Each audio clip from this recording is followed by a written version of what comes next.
The first speakers this afternoon are Bert Verdonck and Eustache, who conducted the survey that has been mentioning at several occasions in the morning. You already had a brief view of the conclusion, but now you will have the details. And Bert and Lucas, the floor is yours.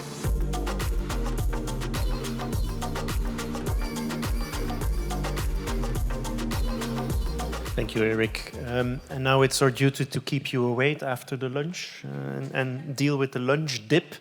So we'll try to make it a bit exciting. Also here, we propose we go through the material first, but please note your questions and we will reserve time for questions and answers and to make it interactive. We would have liked to even interview more participants. I'm pretty sure there is experience in the room here, which we would love to add to the analysis we did so far. So we try to create an industry stakeholder perspective on the implementation of these regulations, because we want whatever we do to be grounded in the reality. What are these participants dealing with? What are they struggling with? What are their initial experiences? What can we potentially help them with and define opportunities for further work, further research, maybe in order to improve their situation, how to deal with the impact of these regulations. This is the presentation of this afternoon. We will tell you what we've done exactly in the study, look into the impact of the regulation, the relevance of use cases, the technical choices made, and choices that need to be tailored to the specific use cases, and also zoom in again, and not the first time today, but zoom in the role of the and the potential of the data intermediaries. So those will be the topics addressed in this agenda. So we did not specifically ask only technical questions. We really looked all round into business, legal, technical, and organizational aspects. So what was the study exactly? We wanted to understand the expectations, the questions, and the challenges and strategies of data ecosystem stakeholders in the light of the new regulations. We, in the end, did 10 interviews, more than 15 hours. That was of a representative sample of key actors in this data sharing ecosystem. We will not disclose who it was, where we kept a little bit of anonymity and free speech here. But we have, of course, summarized our observations, including some literal quotes as well, which you will see later in the presentation. So the interviewees were diverse. Some were data space coordinators, some are industry stakeholders, specifically being either a customer or a provider in that ecosystem. And the interview guide, in a structured manner, led ourselves to the business aspects, the legal and the technical aspects of their initiative. So in these dimensions, legally we see that the regulations in general are fairly well received, but there are still a lot of unclarities. Also, some were highlighted in the session this morning. There is still quite some unclarities and things that people will want to better understand and understand in more detail. From the business side, it's absolutely clear. We discussed very rapidly the use cases, the business cases after the initiative. So what is driving them? Which problem are they solved? That is always a cornerstone to understand the scope and the dynamics of an initiative. We looked into the technical dimension and into the potential of data intermediaries. Okay. Lucas will take over from here. Let's begin by the legal part. So first, if we try to map the interaction with the new regulation and different actors of the data sharing ecosystem, you will notice that the Data Act will impact the stakeholders by increasing, for instance, their compliance cost or changing some feature of their business model. The effect of DGA on data spaces will be potentially with the new governance model, which is data intermediary services, but we will cover this part later on. And if you are trying to find the link between the impact of Data Act on data space, it's more indirect in a sense that data space will not support the cost of compliance for Data Act, but it will have an effect on the relationship between the data space and the stakeholder, especially on the onboarding phase, as the data space accompany the stakeholders to comply and to shape a proper business model. But first, take a look to the interaction between Data Act and stakeholders, their view on the Data Act. The first thing that I want to say is like data sharing market is a specific market. This is a multi-sided market, but with a specific feature. Each stakeholders can occupy both sides of the market. Each one, by definition, are data provider and data requester. And depending on their characteristic, they can have several views on the same provision. What is sure, and it's almost a consensus, is the positive provision of the Data Act are the abolition of the lock-in effect, the ability to change the service provider easily. And related to this point, there is, especially for asymmetric market and for SMEs, the ability to recover the control of data in a kind of sovereignty logic. Regarding the most concerning provision, it's more related to uncertainty and need of clarity. Some stakeholders are afraid of protection of their trade secret and about the obligation of sharing with public authority. Then there is an uncertainty with the future AI Act and the fear that the interaction between Data Act and AI Act will limit potential new use case with algorithm. And talking about use cases, we will...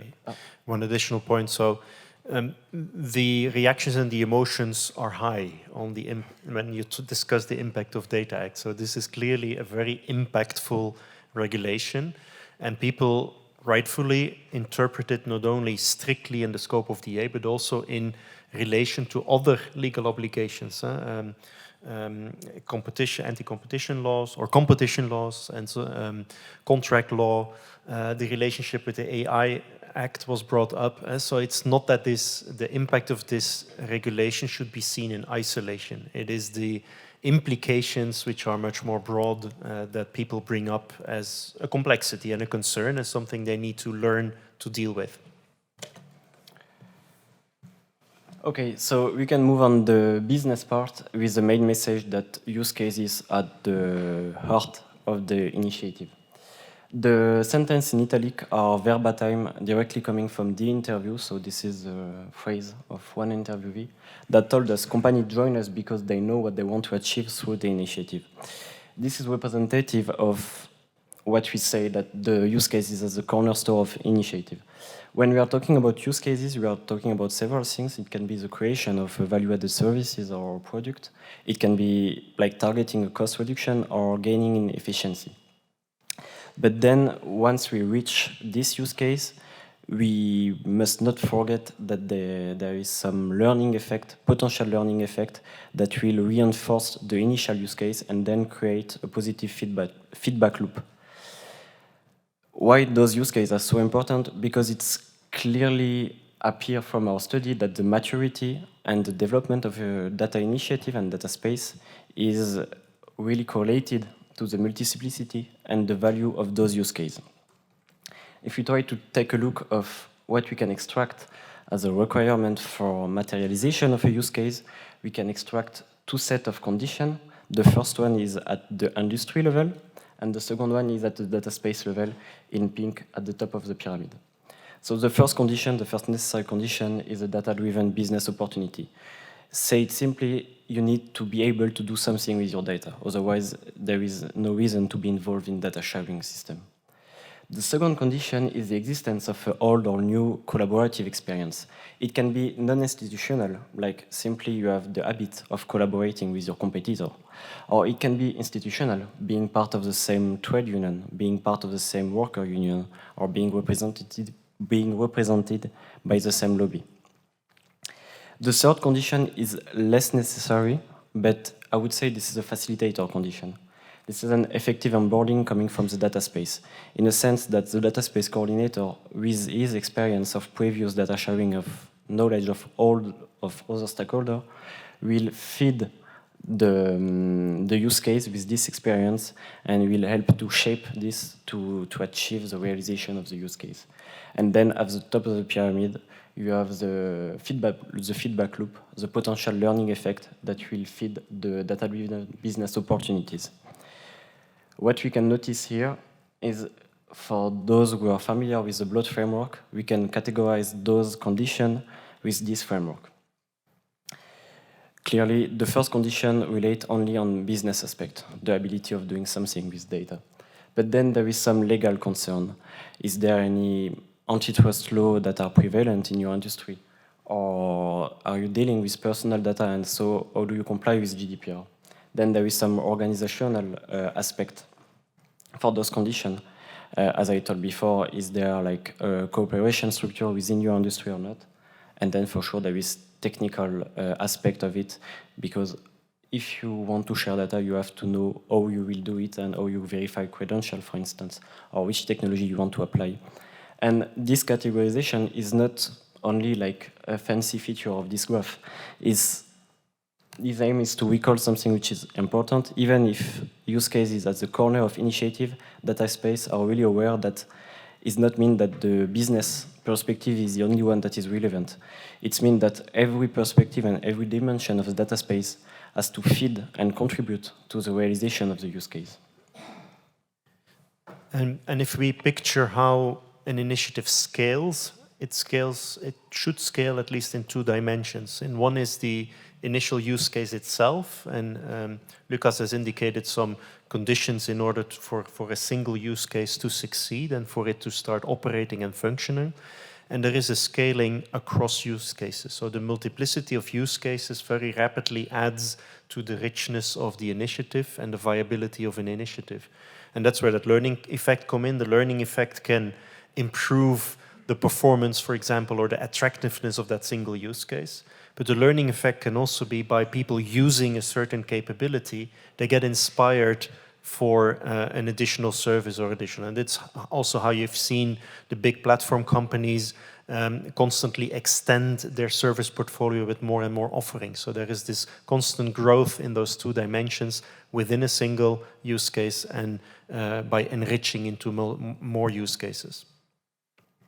And I will add to it, if you take a look to the interplay between one single use case and the more general business model for data space, we can notice the interest of business case, because business model of a data space, it's a classical network and platform business model.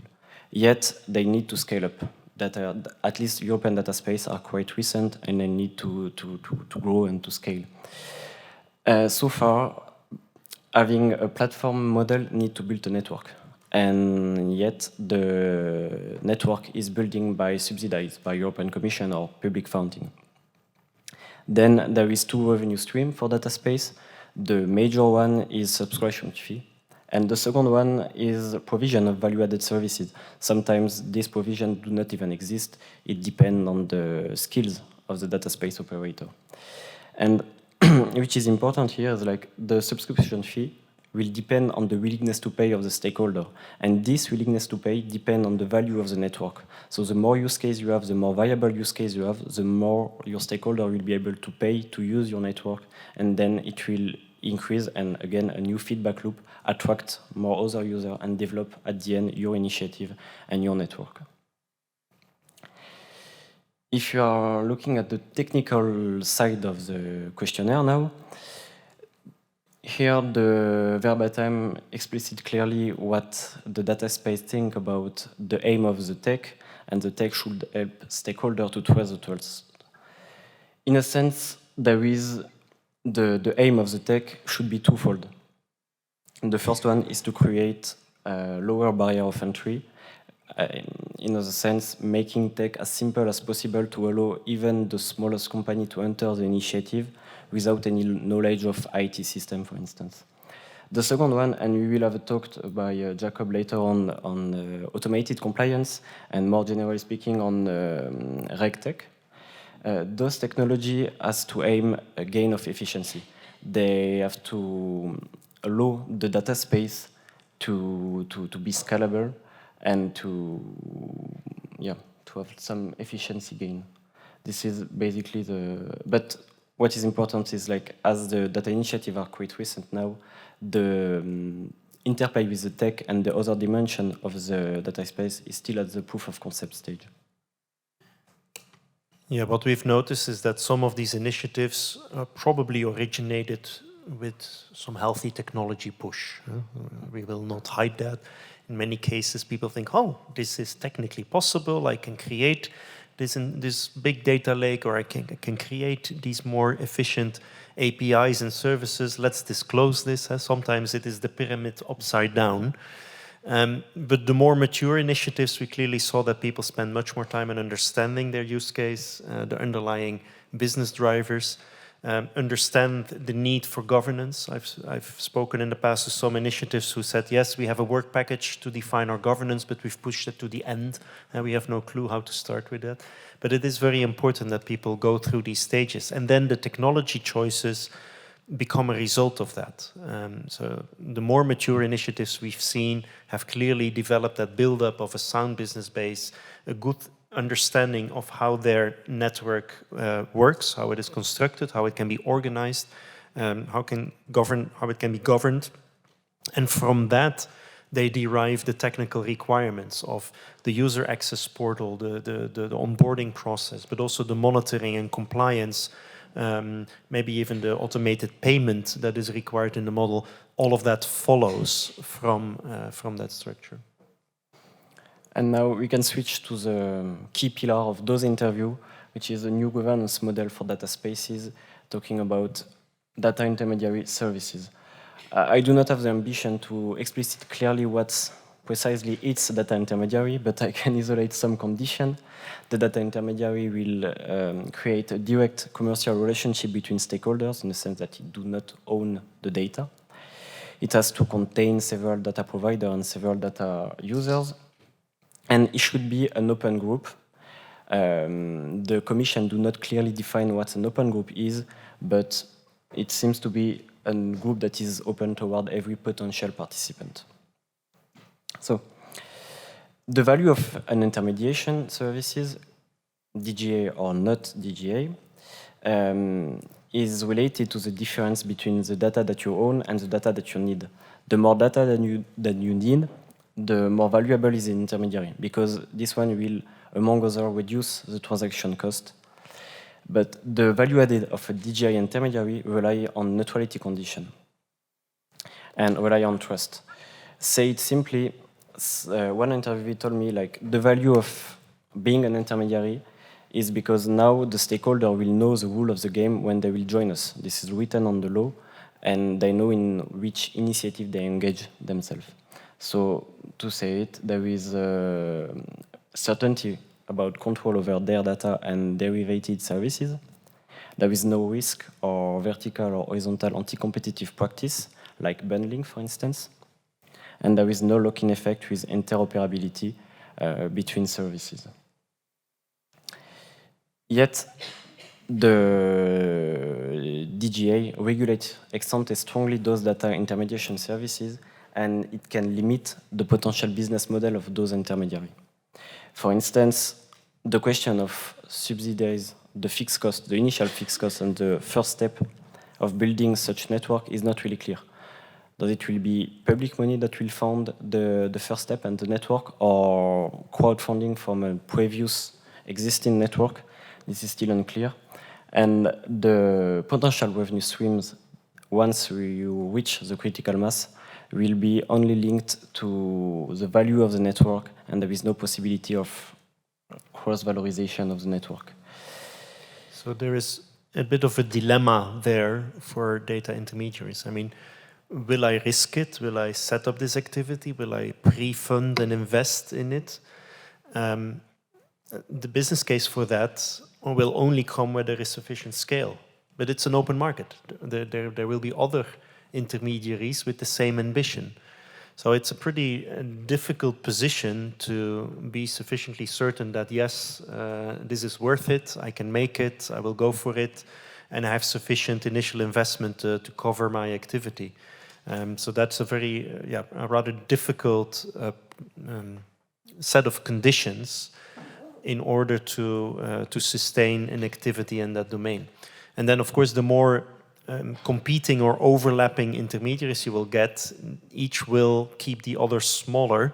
So that may also create a difficult situation. So I think the jury is out how successful this model will become, and I'm pretty sure in the panel later on we can have some variant views on that, because that's also our observation. The parties we interviewed have all very variant views on the utility and the scope of what they expect their intermediaries to do.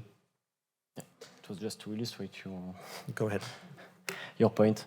So this regulation and this new governance model will affect for sure data initiative, in a sense that it will affect their business model and their way to grow and to develop themselves, and the incentive of stakeholders to join them.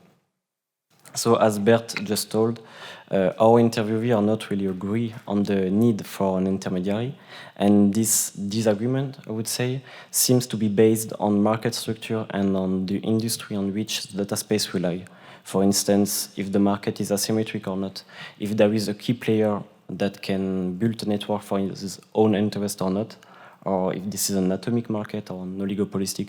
So it seems to have some industry features that will choose the business model for the data space. So clearly, and again, there is no one-fit-all solution, and we should get back to the industry to choose a proper business model. And Boris has shown some business model patterns this morning, A through E. So it might be interesting to study each of those patterns a bit further and clarify the role and the scope of a data intermediary in each of these business model patterns. And there probably are a couple patterns which don't benefit from an intermediary at all. And in others, it may become a very essential ingredient of a working business model.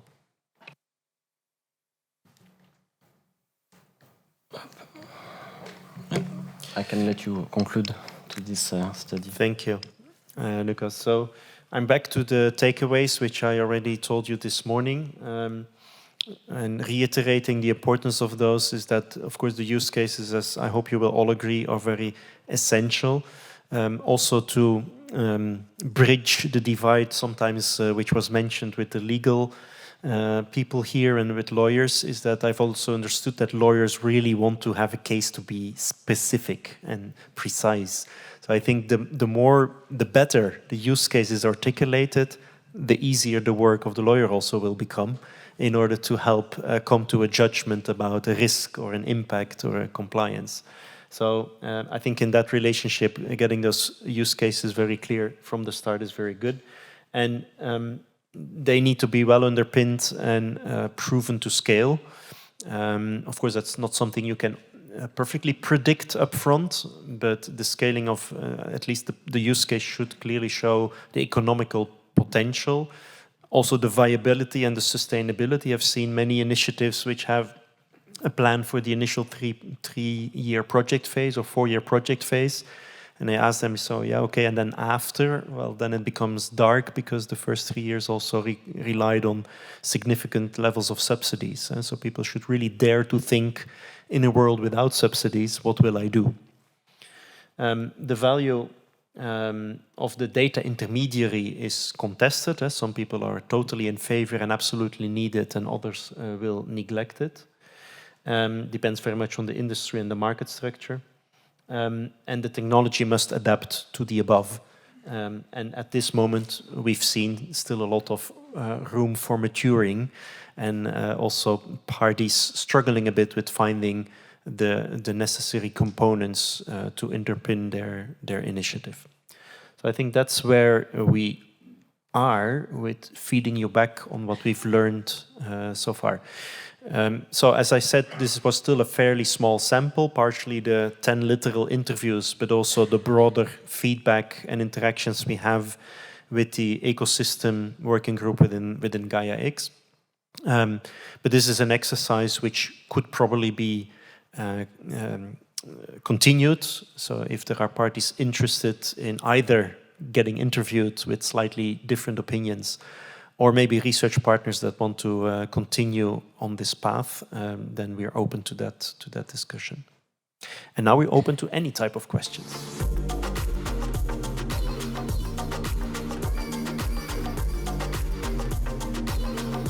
Thank you, Bert. Maybe you can go back to the previous slide for anyone to, yeah, exactly this one. So, question to Bert and Lucas. Yes? Thank you. Emmanuel Mondon, independent consultant. And Speak louder, please.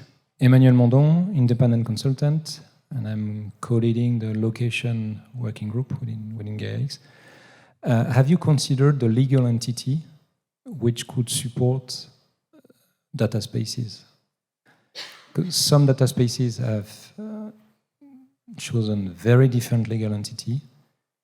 And then the second question, what could be a legal entity, or the most appropriate one for the data intermediary? Yeah, good questions. We've not went into that detail with everyone, but first remark is that not everyone has decided on their final organizational structure yet, right? So there's still variation, and for some initiatives that is an open discussion about how finally they will incorporate themselves. Some initiatives have made those choices, and there's, you see again, variation of the type of entities they create. What you see most commonly is that people split up the tasks into something which is a governance or sometimes called a data trust entity and an operating entity for the more operational deployment of, for example, infrastructure for running a help desk and those kinds of things. Often are separated into different types of legal entities, where one is maybe a not-for-profit, the other is a for-profit service organization. You see these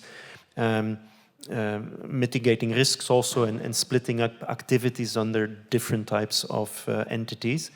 The European Commission is also working there on a new instrument, the EDIC, that might also for some consortia be a way to create a legal entity with cross-border recognition and relevance.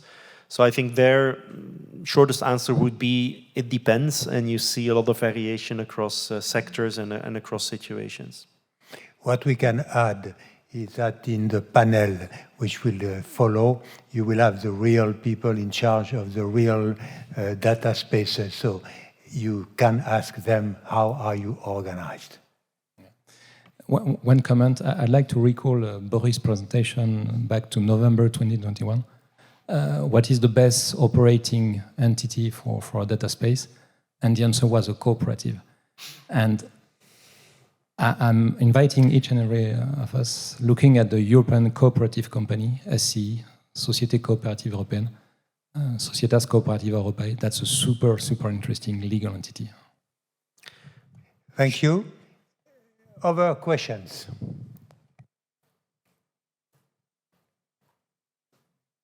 Yes?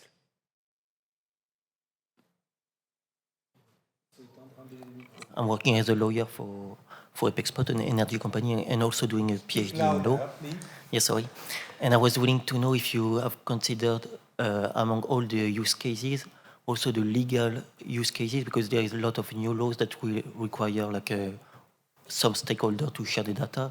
And do you consider that those kind of use cases, they are like business use cases that you will study in your survey or not? Can you repeat the question, Bert, please? Yes, so I understand the question of if we studied specific legal use cases where there is a legal either requirement to exchange data. Not specifically, but in some of the ecosystems, some of the domains do consider these legal, for example, in finance, I know in the finance sector there are use cases where people explicitly look at contractual or insurance-related data, for example, and where the legal driver is the main driver for making a certain exchange. So they are absolutely considered by these domain, but I'm not aware of a specific legal-centric data space. Maybe the closest could be the initiative to create a European procurement database, where people are sharing tender information and those kind of things. So that might maybe get closest to what you're searching. But if not, I think it would be embedded in data spaces of a specific sector. Another question? Yes, on the back. Thank you for the presentation. I think it was very, very interesting. I was wondering if I understood correctly. In the end, you said that the value, as it says, the value depends on the characteristics of the industry, and that some do not see it as the intermediary as required. Is that because they engage more in bilateral agreements, or is there always an ecosystem present? And so, is there an ecosystem where they do not feel like it's required? I think the answer is more about where is at stake the data sharing ecosystem and the industry that are more reluctant to use that DGA intermediary services are the one organized around a key player that already built his network for his own interest, and he already, answered those questions of sharing the cost of data sharing, sharing the value added of data sharing, and then, he done the job. So he is not for sure really willing to engage in a new process that will be open toward his competitor, for instance. Yeah, there are some positive drivers towards the intermediary. In some very asymmetric market situations, for example, it might be the small members who are motivated to set up a data intermediary in order to break some monopolistic powers. So then it's a positive driver of that part of the ecosystem. In other, it is a bit more defensive behavior, like Lucas just gave an example, where there's already an incumbent party playing that role and not waiting for it to be taken over by another independent intermediary. So I think at the end there's a lot of variation of the starting context of an ecosystem and the motivation of its participants to change that. And if I can add something, within a market, not every stakeholder speaks with the same voice. Within a market, there will some stakeholders that are in favor of a DGA intermediary and some other that really doesn't want to have a DGA intermediary, for instance. Other questions? Yes, Eric? Yeah, did you, in your survey, did you, the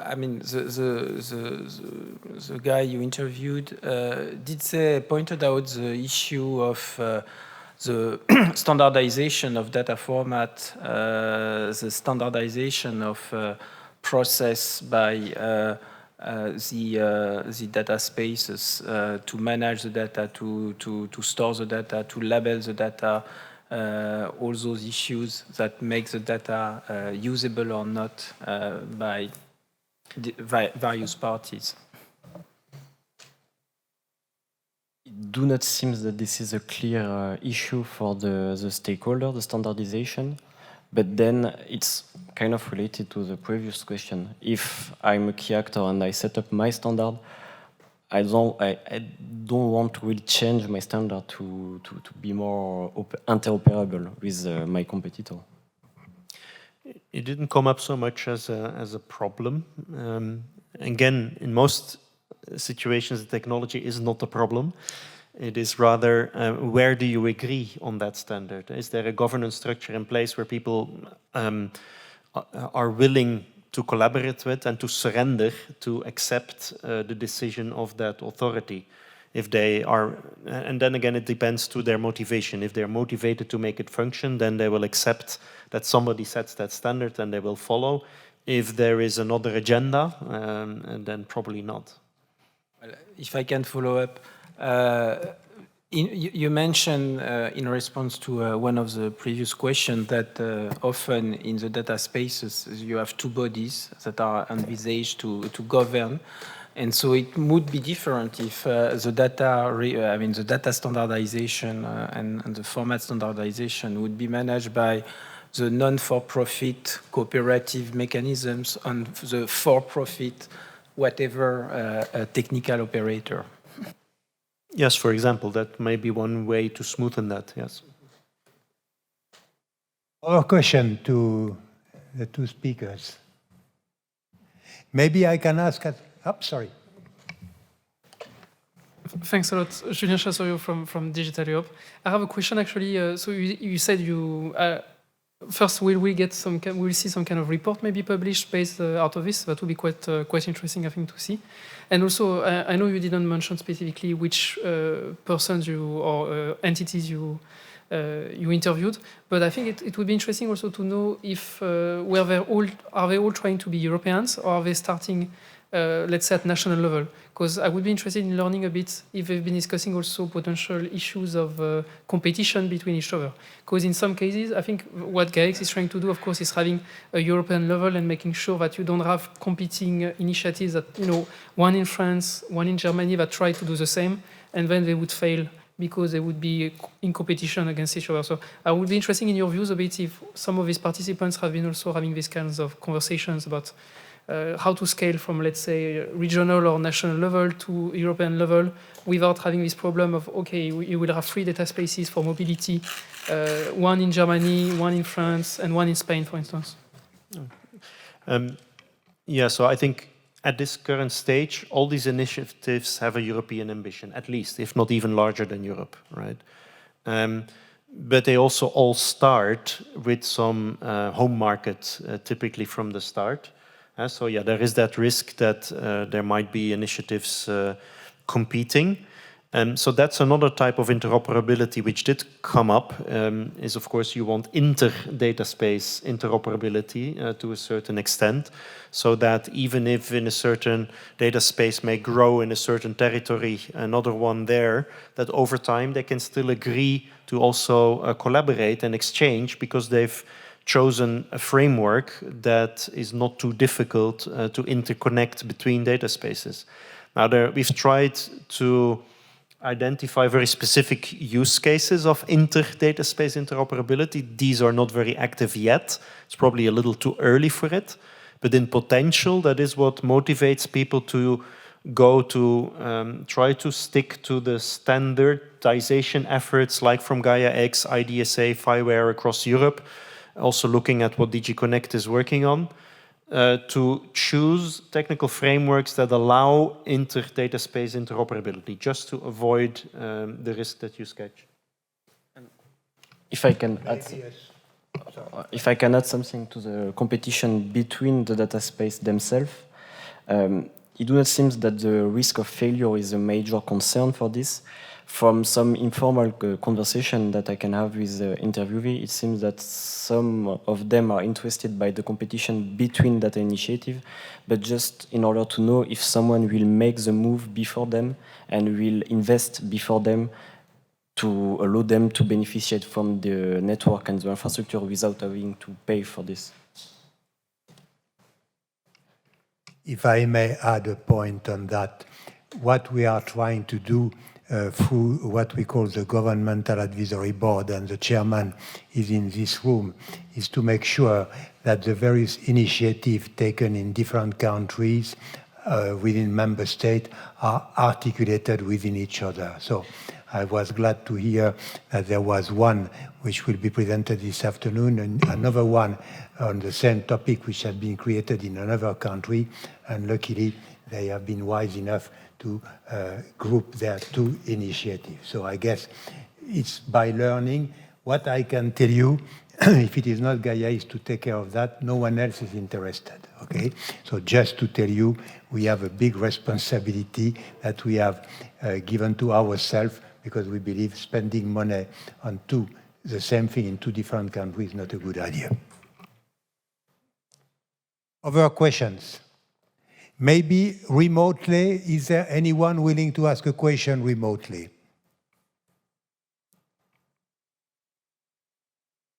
No? So, locally then? Yes, Martin? Yes, it is a question either if I know the answer, but the point is really to know the level of maturity of the projects. Are they research projects? Are they operational? Where are we?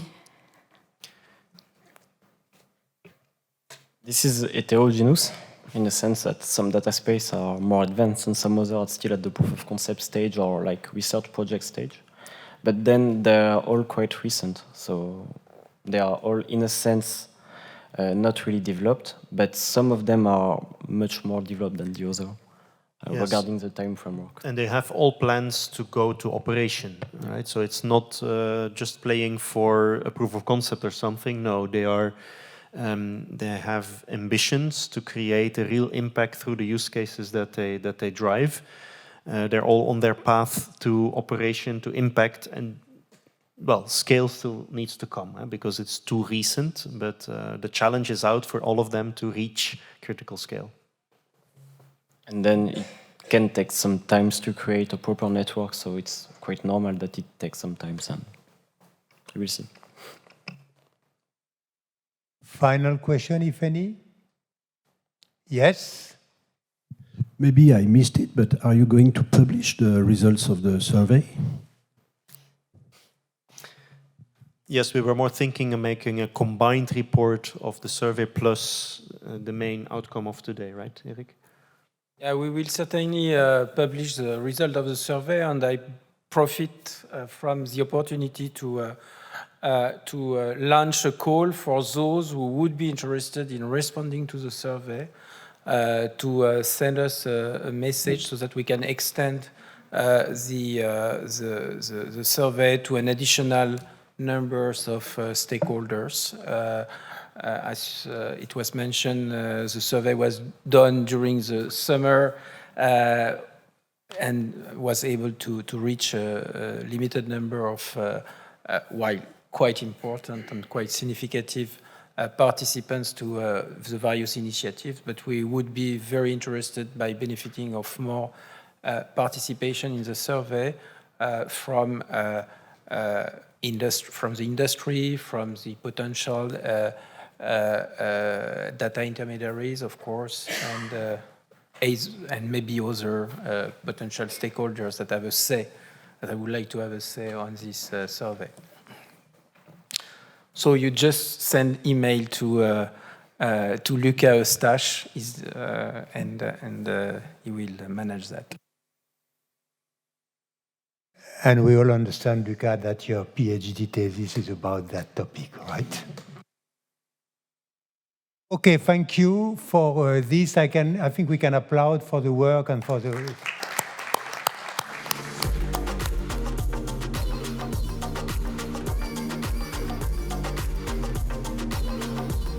Now, following the same scheme as we have followed since the beginning of the day, you believe you have understood a little bit about economy and legal. Now, welcome to the difficult world of automated compliance with Jakob. We are making Zoom. After each Zoom, you understand you have not understood in the first place, but I hope this time it will be great. Thank you very much. It's my pleasure to now have the opportunity to do a little bit of computer science with you. I'm sure you've been waiting for this all day, so here it is.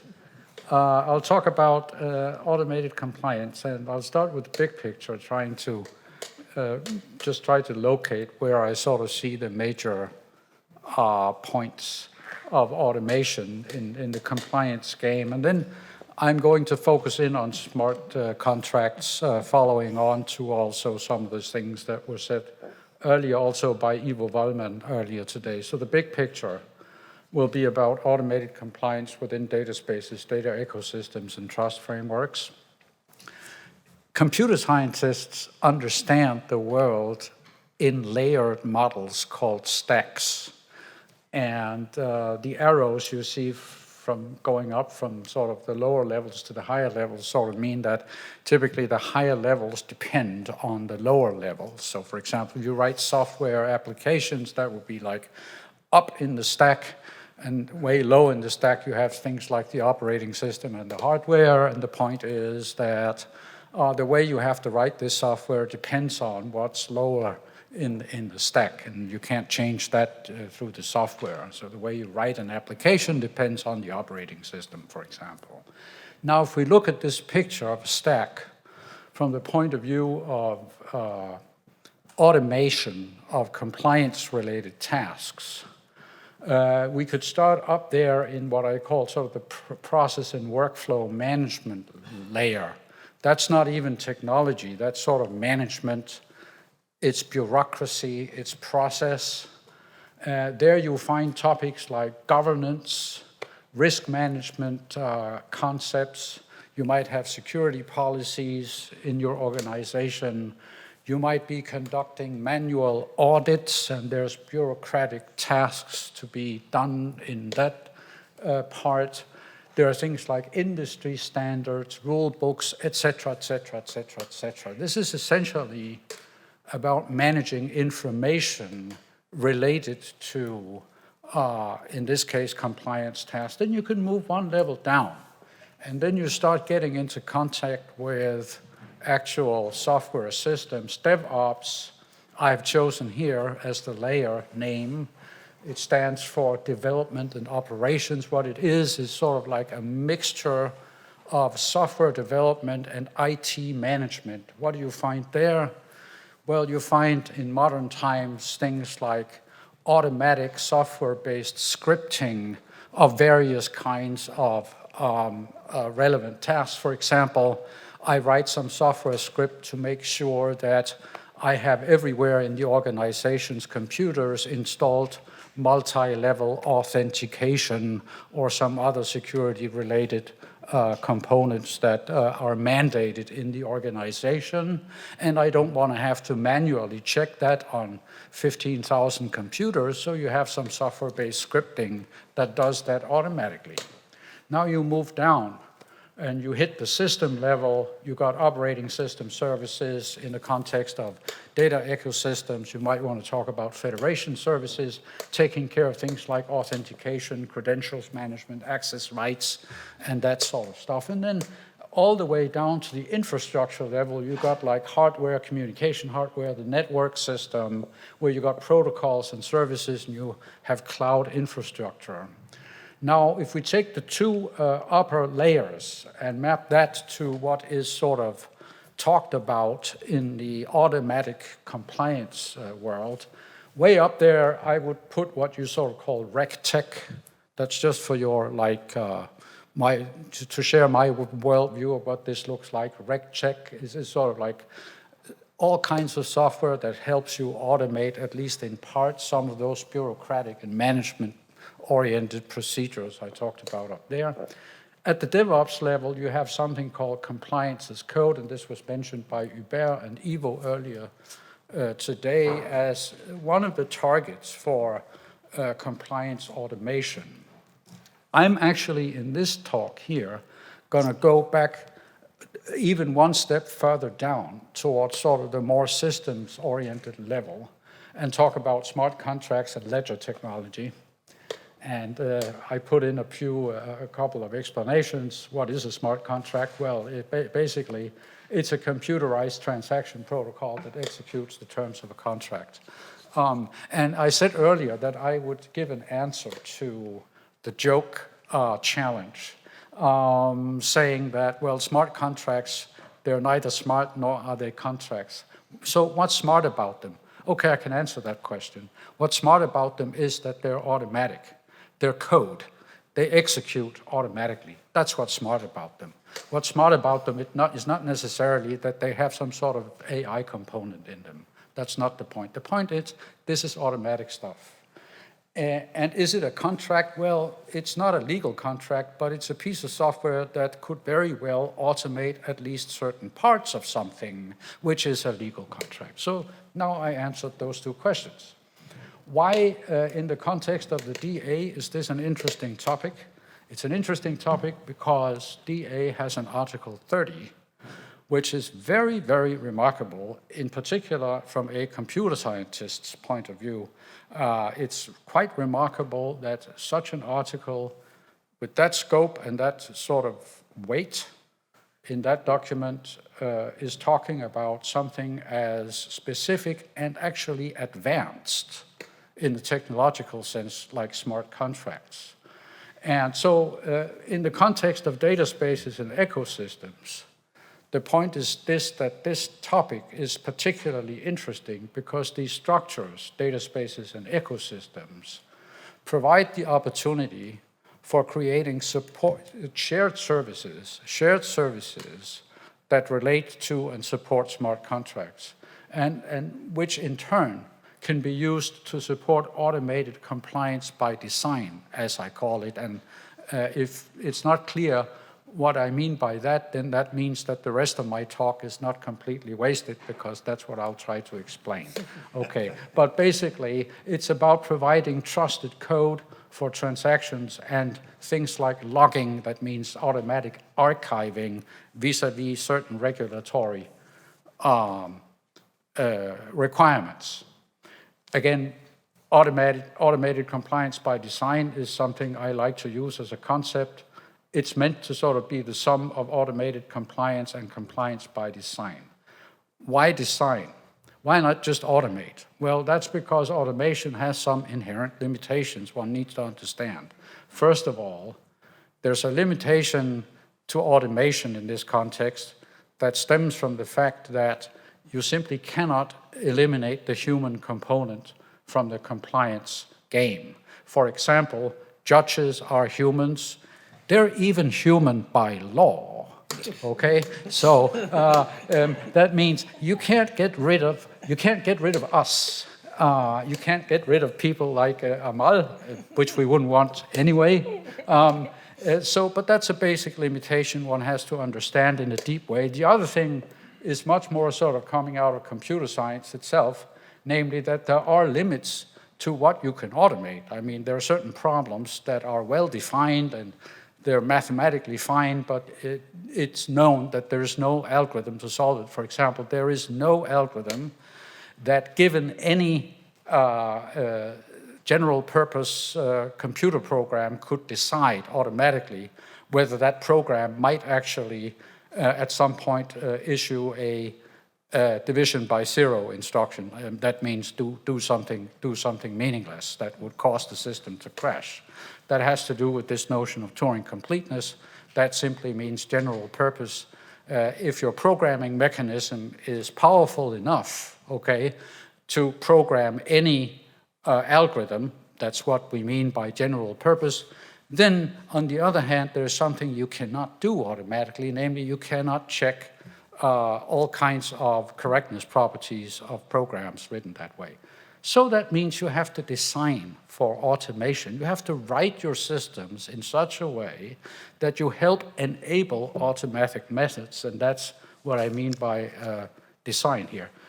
So I claim that data spaces and data ecosystems are really chief enablers for automatic compliance by design. Why? Well, the reasons are listed here, and I'm not just going to read off the slide, you can read it yourself, but it's all about sharing. It's about sharing cost, it's about sharing intellectual power, it's about sharing technology, it's about sharing components, it's about sharing things that are trusted, okay? So that's important. What do I mean when I say data spaces and ecosystems? Well, something like this here, I've kind of chosen one picture that blobs together different aspects of what a data space or an ecosystem is. I'm not going to make a technical distinction, but I will point out that we have things like trust anchors up there. We got logging facilities, identity and access management and authentication, and then we got these other federation services. And that's interesting here because that's where I see some of these smart contract technologies potentially placed. Okay, so that was the intro. So I'm now going to give you a little spiel, which I put together, which I kind of like. Because you could ask, well, okay, so we got the internet, right? It's a fantastically successful compute infrastructure that has been able to grow without central control to a point that has just changed the world completely. And wouldn't it be nice if we had sort of like a similar structure for the regulated sharing of data? I mean, after all, the internet is about pumping data around the world, even outside the world. What about just adding sort of like a regulation layer on something like that? well, then you could go and take the basic kind of architectural stack picture from the world of the TCP/IP protocols, which are really the protocols that make up what the internet is. And instead of all that hardware stuff like Ethernet and fiber, satellite, and so on, we just put in the cloud, right? So that's the cloud. So we move up one level, we got the internet itself. That's sort of like the hardware systems layer. We put in federation services and the trust framework right there. Then we got the host-to-host transport layer that takes care of moving data from one host to another. Well, clearly, that's a distributed ledger in this context, right? So that's the piece of infrastructure that allows you to move data in a secure and tamper-free way through the medium. And on top of that, the application process-to-process communication layer are the smart contracts. So the distributed ledger provides these nice properties here. And I will just stress the idea that it's an immutable and secure transaction record. Now, that is important for compliance-related problems, because if a judge comes along and says, well, what were you doing there? That stuff could be used in a forensic way, right, to answer that question, even to prove, in some sense, that certain things were done or not done, okay. And so the smart contract layer adds on top of that, the automation of contract logic itself. That's already one level of automation. It has the advantage from the point of view of automatic compliance checking that it's well-defined, okay? It's not a piece of text written in German or Danish or English, but it's a piece of code. And that comes with at least the one, it's automatic, but it also comes with the property that it's well defined, even though it might do something that is wrong. Then it's well definedly wrong, and that's still well defined. Okay, it's an important target of standardization, I would claim, and it's an identifiable and delimited target for automated compliance, possibly even something which, as a computer scientist, I would call, with a bit of shiver, a possibly verified asset. It's actually verified, and therefore it's an asset. Identifiable and delimited has to do with something I talked about earlier today. Anything having to do with certifying some properties about a piece of software has the problem. Where do you even start looking for the code that has to do with that property? If that property is kind of spread out in the entire system, it's already impossible.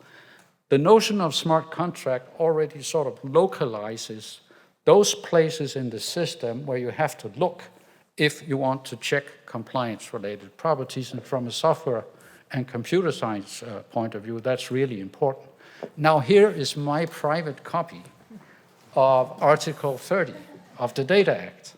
And you see that I have read it very, very closely. And I'm homing in on those parts which are here highlighted in orange.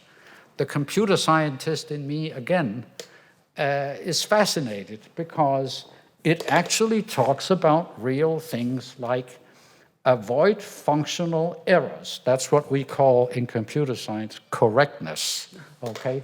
And withstand manipulation by third parties. That's actually a legal requirement concerning security. And you go to point B, you see the requirement of safe termination and interruption. That's essentially the requirement that smart contracts be equipped with something like a kill switch, so that if, for example, some problem is discovered, like we're doing something illegal, or let's say the search system higher up, the security alert system higher up in your stack says, oh, by God, we're under attack right now. And you say, oh my God, we got these transactions running down here, they could now be compromised. You want to be able to kill the contract. That's the sort of motivation behind that. Archiving and continuity archive transactional data. That's the logging facility coming with the smart contract and the ledger that I was talking about before that could be added there. The smart contract logic and code to keep the record of operations performed the data in the past, auditability, right? We talked about that. When the judge comes and says, what did you do? Well, we can answer the question because we logged it, part of the ledger. Access control also. Those are really key computer science sort of related topics that are quite fantastic to see in a piece of legislation at this level. There are some interesting challenges, of course, in reading the Act, and Amal and others have been pointing to them. One challenge, and I'm not going to say that it's a problem, because I understand that, I'm not going to take a stance on that, okay, because I understand the legislator may have a legitimate interest in keeping certain concepts open-ended, right? To not, well, that's clear, to not limit the scope of the legislation. I will say this, though, that one topic is, well, what is really meant by an electronic ledger? That's how the Data Act talks about this topic. It doesn't even call it a distributed ledger, because it might actually, from the legislator's perspective, Ivo actually mentioned that in a sentence this morning, whether it's really decentralized, distributed, or more like a traditional, maybe database-oriented system. They didn't want, and they wanted to be technology agnostic in this regulation. So one has to understand this broadness of some concepts, I think, from that viewpoint. There is actually, if, like, say, for example, in the context of Gaia-X, there is thought going on. I know that because I checked it with Pierre Grandier, who is the CTO of Gaia-X. Gaia-X is seriously thinking about developing smart contract related technology in this space. And there are interesting and important topics to be studied in that context. There's a design space. How centralized is the ledger? Are you talking about a consortium blockchain or a distributed ledger? There's kind of like a spectrum of design possibilities. Some people talk about private blockchains. Some people talk about permissionless or permissioned blockchains. There are some inherent tensions in this design space. For example, the properties of security and trust that are associated with the classical blockchain technology has a lot from the inception to do with the distributed and decentralized nature of that technology. I can't, unfortunately, get into the fascinating details of that, but it means that the more you centralize this thing, the more you would have to compensate somehow for the trust features that comes in the decentralized version, but that is all part of the design space sort of work that we need to do in Gaia-X, and I hope also to be able to maybe have the Gaia-X Institute contribute to some of that thinking.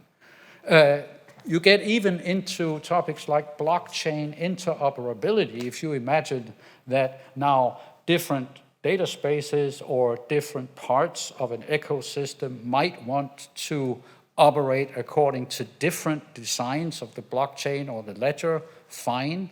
But then you have to start thinking about blockchain interoperability between different kinds of blockchain. Well, this could be done.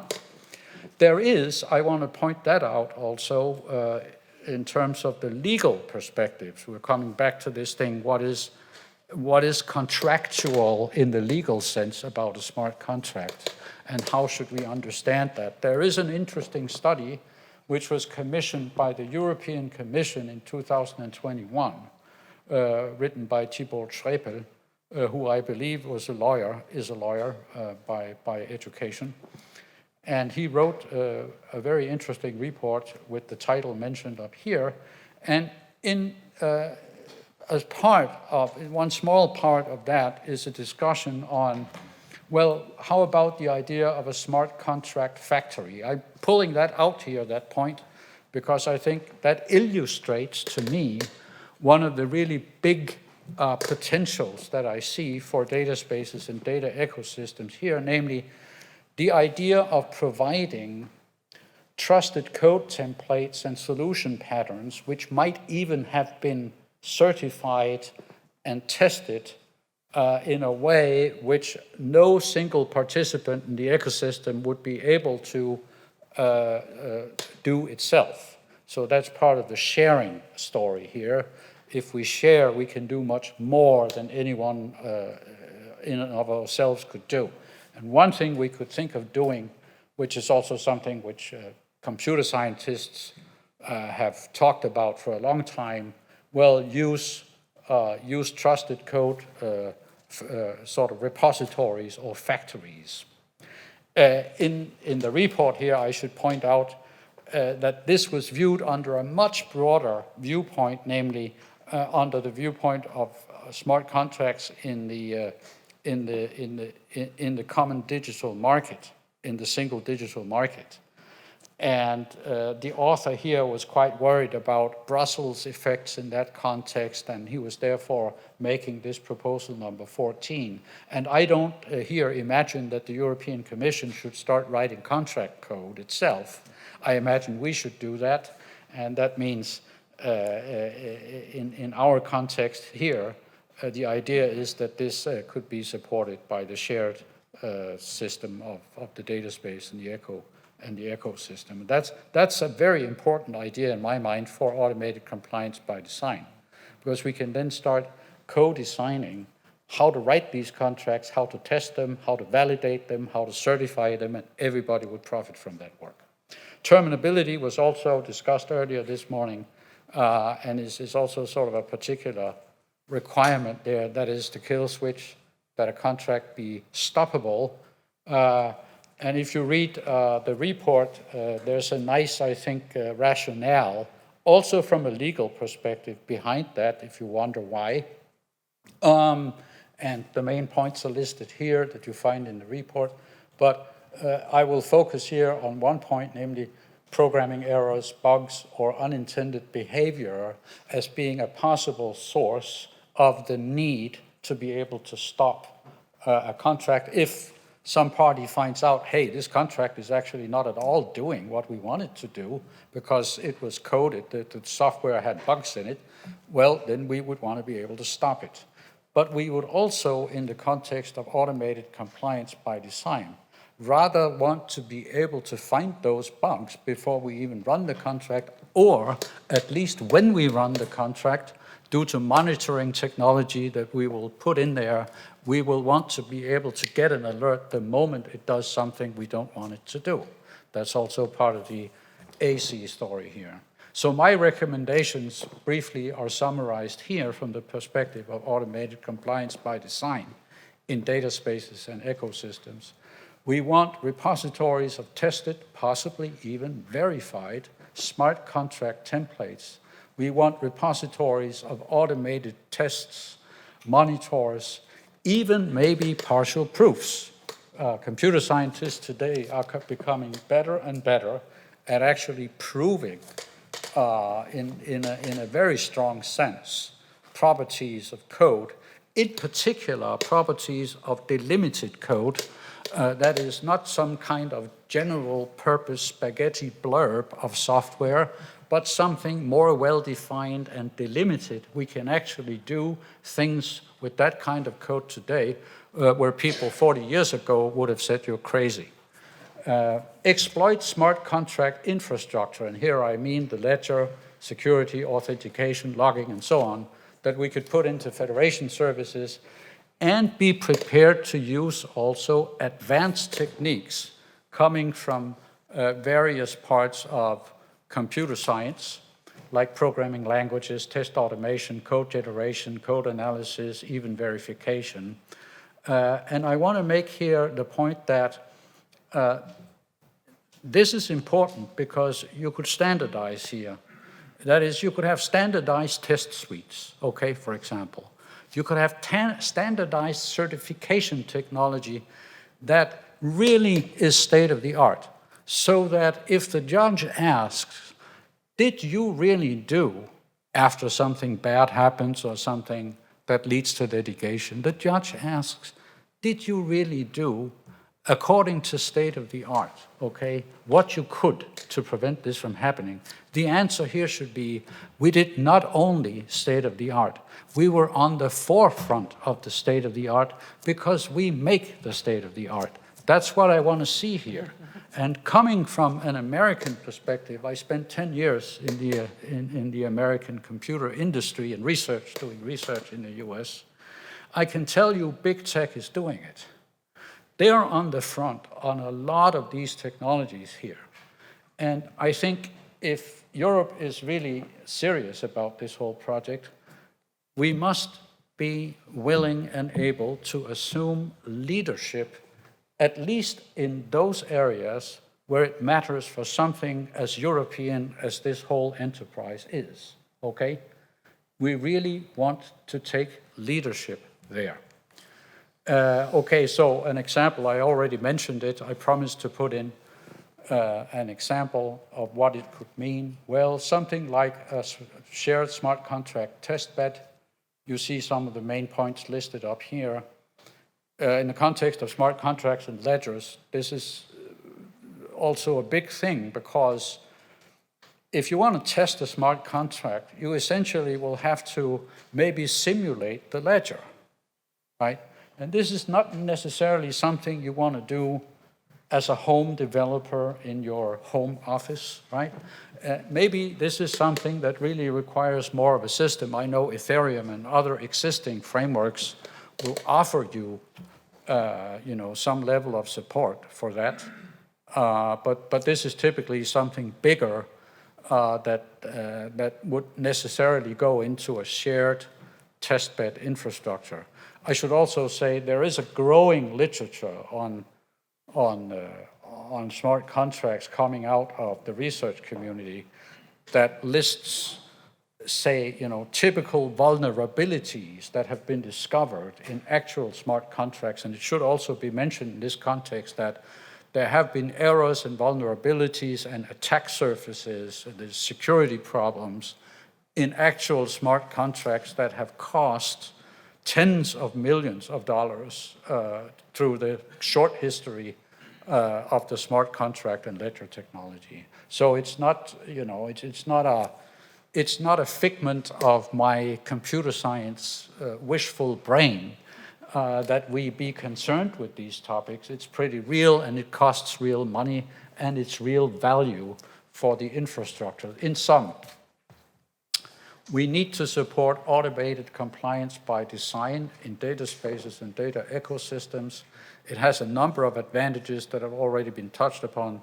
Lower the barrier to entry, share the cost, share the brain power, create a certification that is trusted, test for interoperability requirements that you also find in the DGA, and take advantage of all these other pieces that are already entering into something like the Gaia-X framework, for example, trust anchors and automated trust extensions, and then integrate it with compliance levels, like, for example, the Gaia-X label system, which is here important, which means that you don't just talk about being like, you know, compliant with like 120%. It comes in packages.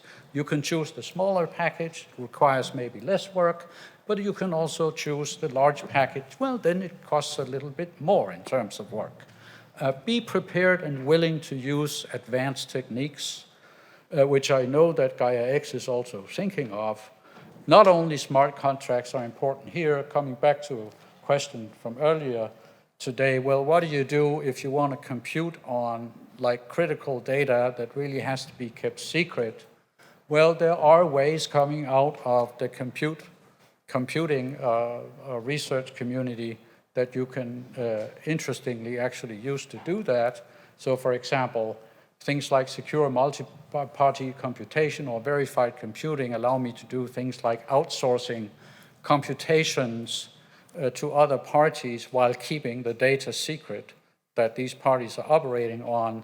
Or like if I send you data so that you can do something with my data, but I don't want you to do anything else with that data, There are ways of sending the data in encrypted form and then have some algorithm work on that in that form. And also, if I pay you money to do something, I want to be able to know that you actually did it. Well, there are in verified computing interesting techniques for doing stuff like that. And if you do all of this, we'll have a lot of fun. We'll be doing a lot of cutting-edge computer science maybe as well. We'll put it to work, right? And we will benefit from it, and we will be able to meet those requirements for functional correctness, security, and logic, for example, that we find in Article 30. Thank you very much.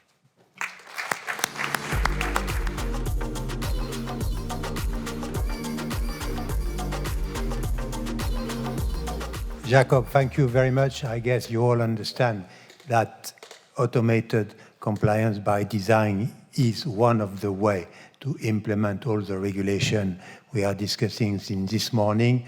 I guess we can take 5-10 minutes question, otherwise people will be frustrated. So, Alberto.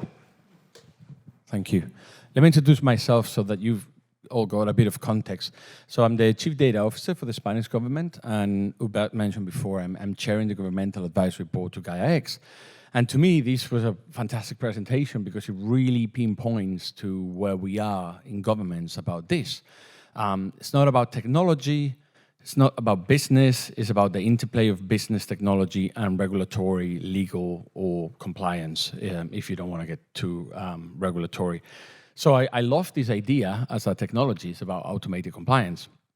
But let me play the devil's advocate, right? So my boss is spearheading the sandbox for AI, the AI Act, the Minister of Digitalization in Spain. And I happen to know very well the person who's running that project. And I think the actual sandbox was probably, I don't know, 3-4 months. And it's been a year of legal debate with the state lawyers about what does it mean, AI? What is this? What does that comma mean? So going back to your original slide where you said the human element in legal, my question to you is, and let me preface by saying, I believe in what you just presented because that's exactly what I've been trying to drive at the governmental aspect. That's, to me, the value of Gaia-X is precisely this, some kind of transparency mechanism. But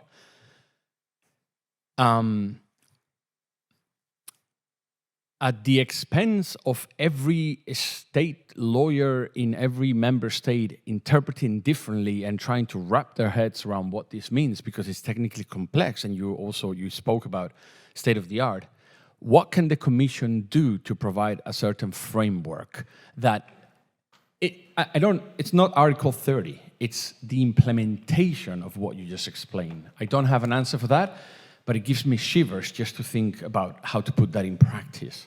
Okay, so thanks, that's a great question. I think the short answer is what I tried to already maybe indicate by placing this whole topic in the context of data spaces and ecosystems and the notion of sharing.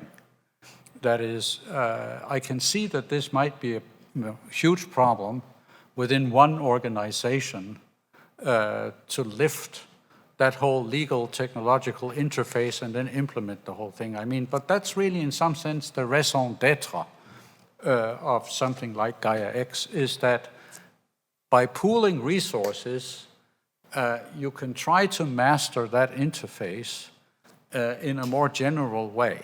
Now, that'll have to be somewhat generic.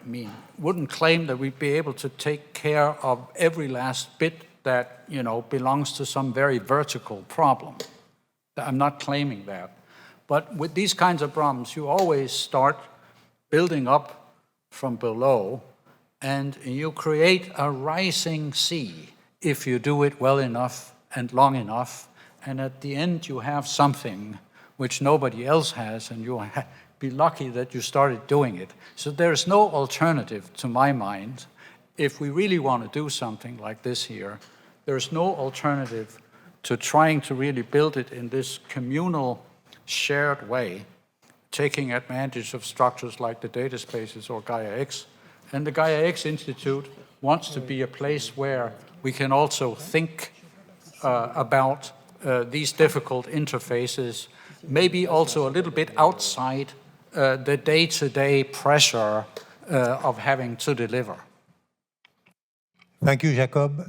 Any other question to Jakob? Yes, Boris.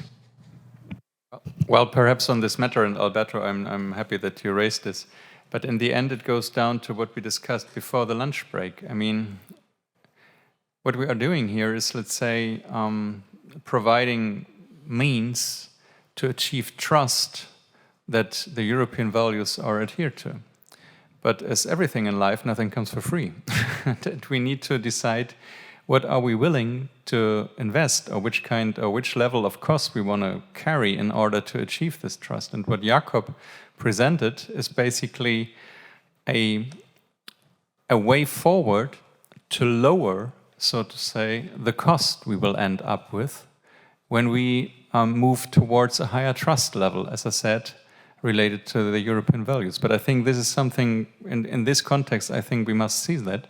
And I like very much the idea of sharing this burden, because, well, that's a big strength, let's face it once more, that we have here with Gaia, that it's an independent member organization. And obviously people came together because they share a goal.